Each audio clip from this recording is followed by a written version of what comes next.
골로새서 4장 10절부터 18절까지 교독하겠습니다. 골로새서 4장 10절부터 18절 10절부터 교독합니다. 나와 함께 갇힌 아리스다고와 바나바의 생질 마가와 이 마가에 대하여 너희가 명을 받았음에 그가 이르거든 영접하라.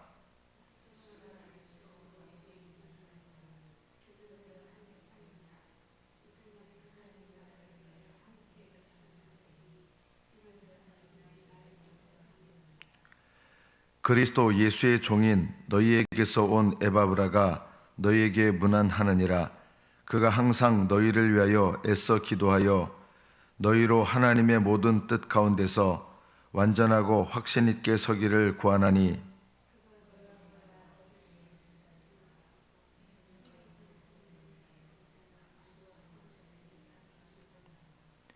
사랑을 받는 의사 누가와 또 데마가 너희에게 문안하느니라.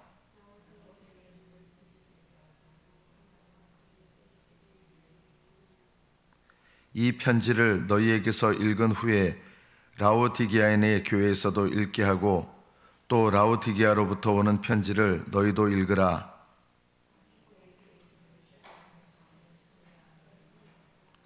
나 바울은 친필로 문안하노니 내가 메인 것을 생각하라. 은혜가 너희에게 있을지어다. 아멘. 여기까지 받들어 읽겠습니다.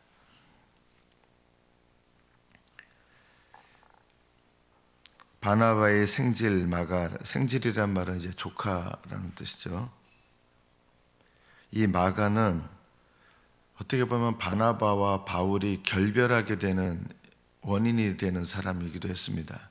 선교 여행을 갔다가 이 마가가 너무 힘들어서 중간에 포기하고 돌아가게 됩니다. 그 다음에 이제 선교 여행을 바나바와 바울이 다시 떠나게 되는데, 바울은 이렇게 얘기합니다. 전에 중간에 돌아갔던 사람을 왜 또 데려가려 하느냐? 똑같은 일이 반복되지 않겠냐? 바나바라는 분은 전에 그렇게 부족해서 돌아갔지만 그래도 하나님 나라를 위하여 귀히 쓰임받을 수 있는 일꾼이다. 물론 조카기 때문에 그런 말도 했겠지만 조카라서 그런 말보다는 마가를 정확히 더 알았던 것이죠. 바울은 바울대로 이 사람은 안 된다라고 한 것이고, 바나바는 전에는 그랬을지 모르지만 이 사람은 하나님 나라를 위하여 귀하게 쓰임받을 사람이다.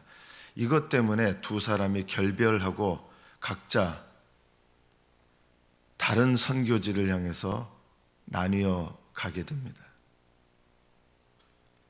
그런데 이제 시간이 많이 지난 다음에 이 마가라는 사람에 대해서 바울은 뭐라고 하냐면 동역자라고 합니다.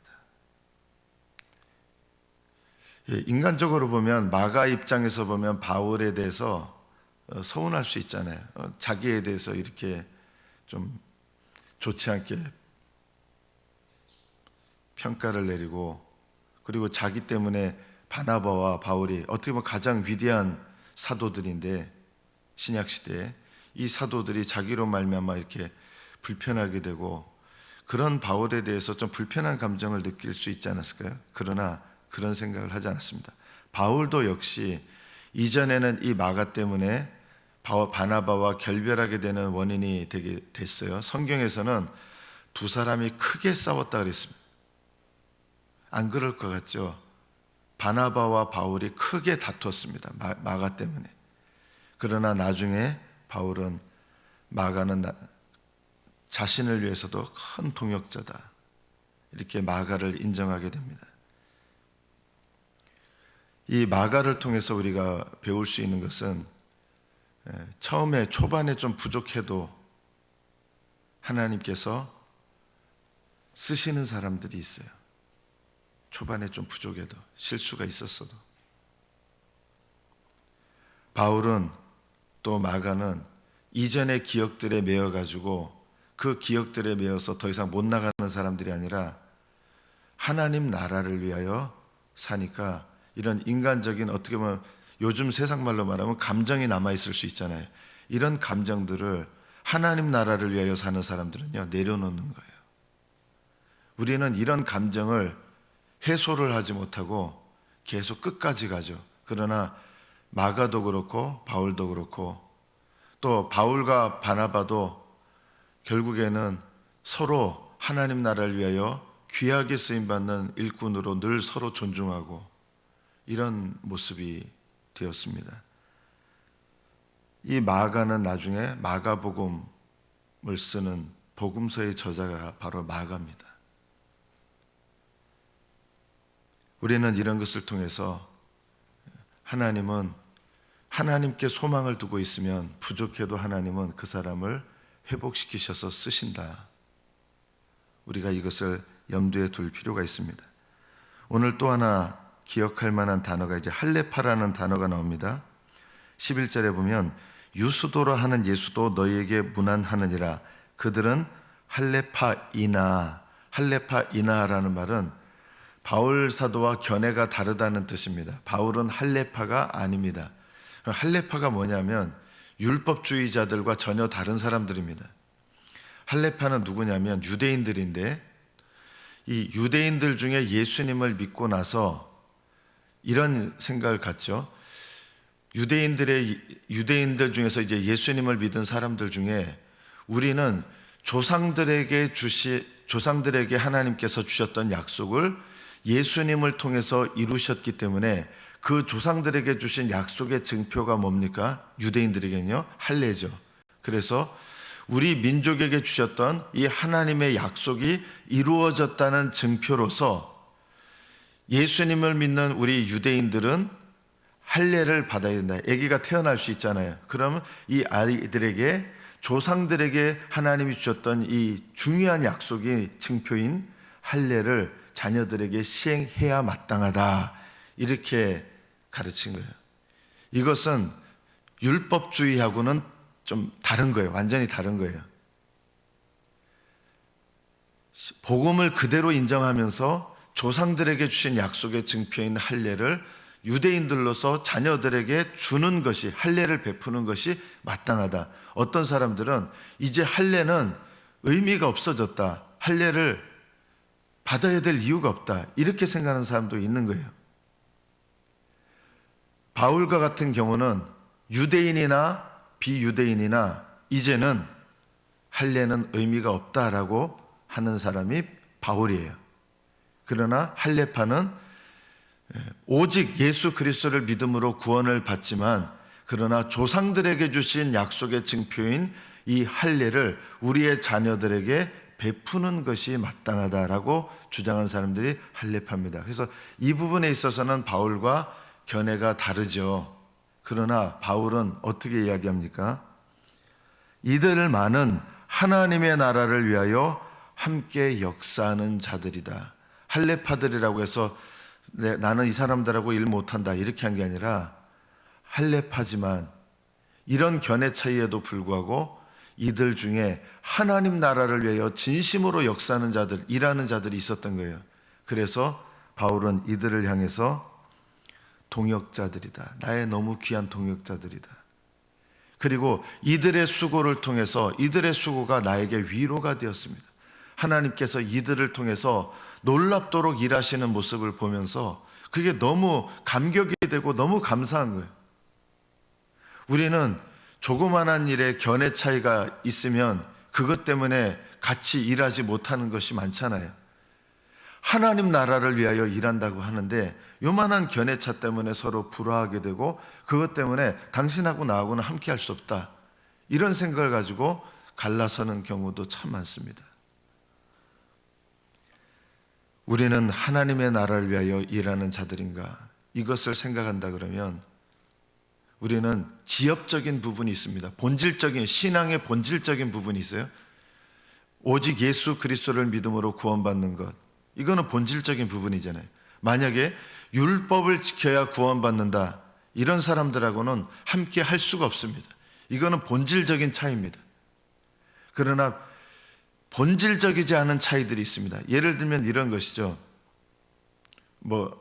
좀 극단적인 예는 아니지만 생명책에 이름이 한번 기록되면 지워진다라고 하시는 분들도 있고, 어떤 분은 지워지지 않는다라고 하시는 분들이 있고, 이것 때문에 서로 결의 차이가 있어가지고 당신하고 나하고는 견해가 달라서 함께 할 수 없다. 이게 잘못된 것이죠. 이런 것들은요.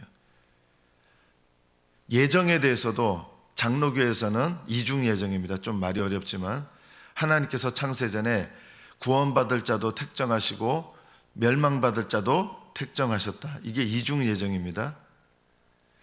감리교 요한 웨슬레를 따르는 분들은 하나님께서는 그렇게 정하신 게 아니라 나중에 누가 구원받을지를 미리 아시기 때문에 그 미리 아신 걸 따라서 하나님이 구원받을 자를 택정하신 것이다. 저는 그 의견을 동의할 수가 없어요. 웨슬레의 의견을 저는 개인적으로는 동의 못해요. 전 틀렸다고 여깁니다. 그러나 그런 것은 지엽적인 부분이에요. 예를 들면 감리교의 창시자 요한 웨슬레는 하나님 나라를 위하여 일한 분이에요. 위대한 하나님의 일꾼이에요. 침례교도들은요, 유아 세례를 인정하지 않아요. 우리는 유아 세례 받잖아요. 침례교는 본래 유아 세례를 인정하지 않아요. 본인의 믿음으로 신앙을 고백해야 되는 거지 어떻게 부모의 신앙으로 이렇게 고백을 하냐. 저는 그런 견해에 있어서도 저는 동의하지 않습니다. 그러나 그럼 침례교도들하고는 결별해야 되는 사이냐? 그렇지 않아요. 이런 것들은 비본질적인 문제라고 하는 거예요. 비본질적인 문제.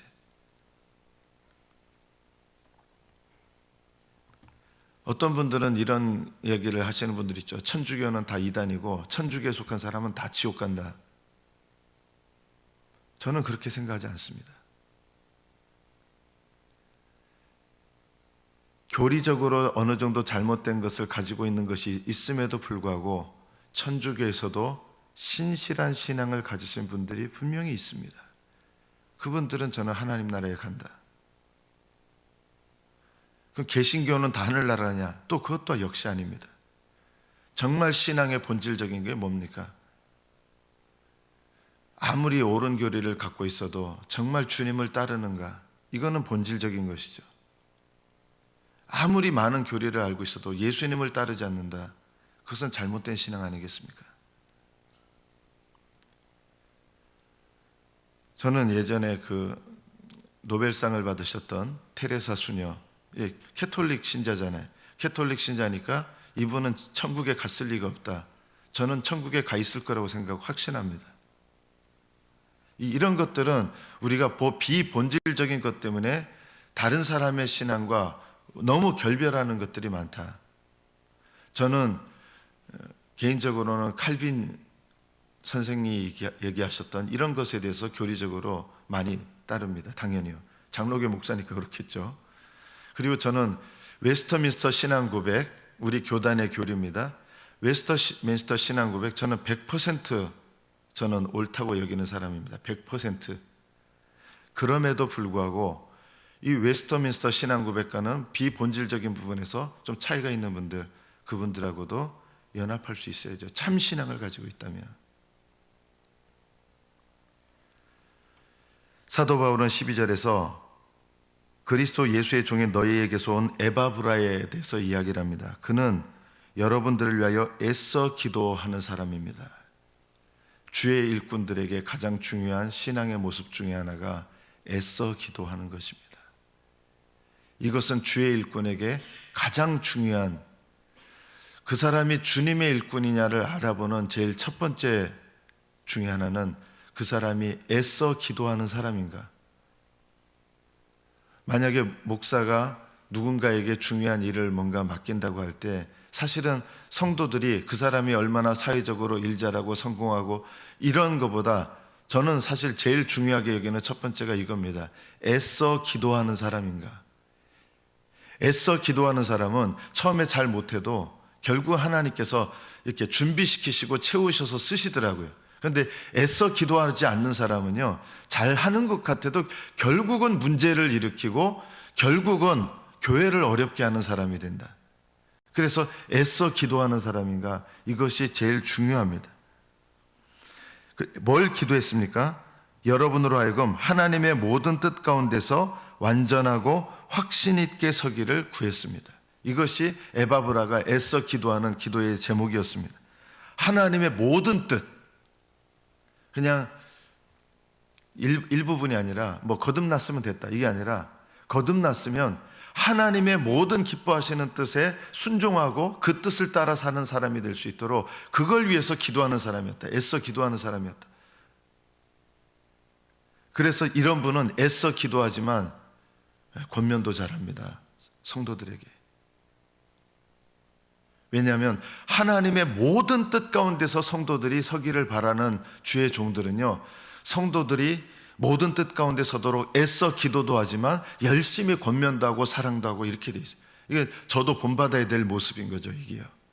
애써 기도하는 것, 그리고 하나님의 모든 뜻 가운데서 서기를, 확신 있게 서기를 이렇게 구하면서 기도만 하는 것이 아니라 그 영혼이 하나님의 뜻 가운데 온전히 서도록 권면하고 인도하고 세심하게 관심 기울이는 것. 그냥 위로만 하는 거 아니에요. 하나님의 뜻 가운데 서는 것. 그리고 이 에바브라는 라오디게아에 있는 교회, 그 당시에는 일꾼들이 많지 않잖아요. 그리고 히에라볼리에 있는 자들을 위해서 또 여러 교회를 돌아보는 거예요. 열심을 내는 거예요. 바울의 동역자들이 14절에 또 소개됩니다. 사랑을 받는 의사 누가복음을 지은 분입니다. 바울의 주치의였습니다. 바울과 함께 동역하면서 바울의 주치의도 되고 또 동시에 더불어서 누가복음을, 사도가 아니에요. 누가는요, 사도가 아니지만 저는 누가는 선지자라고 여깁니다. 어떤 선지자냐? 이 성경을 기록한 선지자라고 여깁니다. 저는 예언, 보통 우리가 생각하는 예언의 말씀을 전하는 선지자가 아니라 마가도 저는 성경을 기록한 분이기 때문에 저는 선지자로 여깁니다. 유다서의 유다도 사도가 아니었는데 유다서를 썼어요. 야고보서의 야고보도 사도가 아니었는데 야고보서를 썼어요. 저는 이런 분들이 교회의 터를 이루는, 사도들은 아니지만 저는 선지자들이다. 이런 선지자는 다시 있습니까? 없습니다. 이런 성경을 기록하는 선지자는 더 이상 있을 수가 없다. 누가는 성경을 기록한 분이에요. 그러니까 바울과 함께 동역하는 분들, 이 누가, 근데 그 이 누가 다음에 나오는 데마를 우리가 주목할 필요가 있습니다. 데마가 여러분에게 무난하니라 하면서, 이때는 바울의 동역자였거든요, 데마가. 그런데 이 데마가 그 다음엔 어떻게 됐습니까? 바울이 인생 끝에 맨 마지막에 쓴 서신이 디모데 후서거든요. 디모데 후서를 쓸 때 이 데마에 대해서 이야기를 합니다. 데마는 세상을 사랑하여 데살로니가로 갔다. 바울을 저버렸습니다.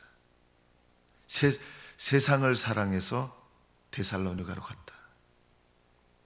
우리가 이 데마를 보면서 이때는 바울의 열심으로 바울을 섬기는 동역자가 되었는데 나중에는 세상을 사랑해서 세상으로 가버린 자가 된 거예요.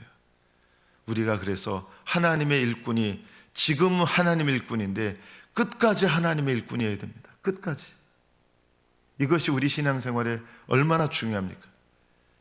내 인생 끝에 이 땅에서 하나님께 부르심을 받아서 떠날 때, 그때도 나의 사랑하는 자, 나의 기뻐하는 자야, 이렇게 하나님께서 평가하신다면 얼마나 복된 사람이겠습니까? 하나님은 여러분을 다 사랑하십니다. 그러나 다 기뻐하는 것은 아닙니다. 기뻐하신다고 하는 것은, 하나님은 모든 신자들, 거듭난 자들을 다 사랑하시지만 다 기뻐하시지는 않는다. 기뻐한다는 것은 하나님 나라를 위하여 열심으로 일하기 때문에 하나님께서 그 사람에 대해서 나타내시는 반응이 바로 기뻐하심입니다. 주님께서 하나님 나라를 위하여 헌신하고 자기를 드리실 때, 이는 내 사랑하는 아들이요 내 기뻐하는 자라. 예수님은 하나님을 위하여 사셨어요. 이 땅에 오셔서. 여러분이 하나님의 사랑받는 자로서 하나님을 위하여 살면 하나님께서 여러분에게도 어떻게 평가하시겠어요? 이는 내 사랑하는 자요 내 기뻐하는 자라. 이런 평가를 하나님께 듣는다 그러면 저는 그 사람은 이 세상에서 가장 성공한 사람이다. 이 사람은 내 기뻐하는 자다. 사랑을 받는 의사 누가라고 했습니다. 사랑을 받는 의사 누가. 하나님께만 사랑받는 게 아니라 그 수고와 열심을 인하여 성도들에게도 이 누가의 열심을 보면 너무너무 영적으로 사랑스러운 거예요. 저도 이렇게 기도 생활 열심히 하시고 이런 분들 보면요, 사랑스러워요. 남자인데도, 어떤 분들은 남자인데도 기도 생활 열심히 하시고 이러면 참 사랑스럽다고 느낍니다. 하나님께서는 얼마나 사랑스럽게 여기겠습니까? 우리가 15절도 주목할 필요가 있습니다. 라오디게아에 있는 형제들과 눈바와 그 여자의 집에 있는 교회 문안하라. 16절에 보면 이 편지를 너희에게서 읽은 후에 라오디게아인의 교회에서도 읽게 하고 또 라오디게아로부터 오는 편지를 너희도 읽으라. 바울이 라오디게아서는 존재하지 않습니다. 지금요. 라오디게아에도 편지를 보냈어요. 그리고 골로새에 보낸 편지가 골로새서예요. 라오디게아 교회에 보낸 편지는 라오디게아서겠지만 그건 없어요. 바울이 골로새 교회와 라오디게아 교회에 있는 성도들을 위해서 이렇게 편지를 써서 서로 서신을 주고받을 정도로 서로 열심히 있었던 교회였어요, 이 당시에. 그런데 이 라오디게아 교회는 바울이 이때 편지를 보낼 때가 주후 60년경인데 이로부터 약 30-40년이 지난 다음에 라오디게아 교회는 어떻게 됐습니까? 30년 후가 됐을 때 요한계시록에 라오디게아 교회가 나오는데 이때 라오디게아 교회는 예수님께서 친히 이렇게 말씀하시는 거예요. 너희가 뜨겁지도 않고 차지도 않다. 미지근하다는 것이죠. 미지근한 믿음은 주님께서 인정하실 수가 없는 믿음입니다.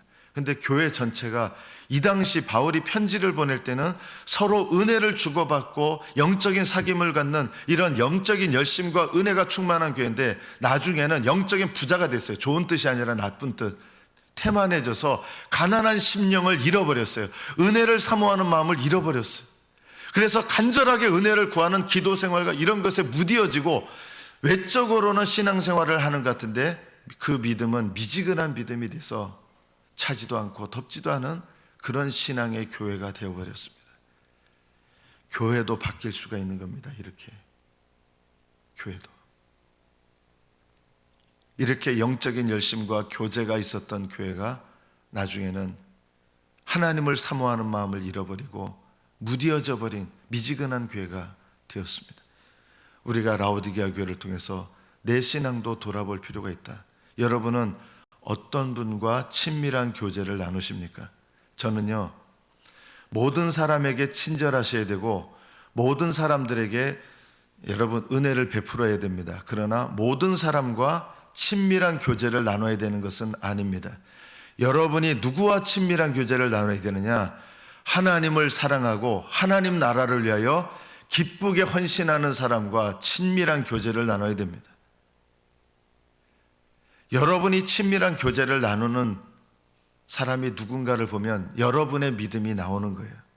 왜냐하면 세상 말로 유류상종이기 때문입니다. 비슷한 무리들이 어울립니다. 하나님을 뜨겁게 사랑하는 사람들은 하나님을 뜨겁게 사랑하는 사람과 친밀한 교제를 나눕니다. 그렇다고 다른 사람들한테 아무렇게나 대하느냐? 아니에요. 친절해야 되고 사랑을 베풀어야 됩니다.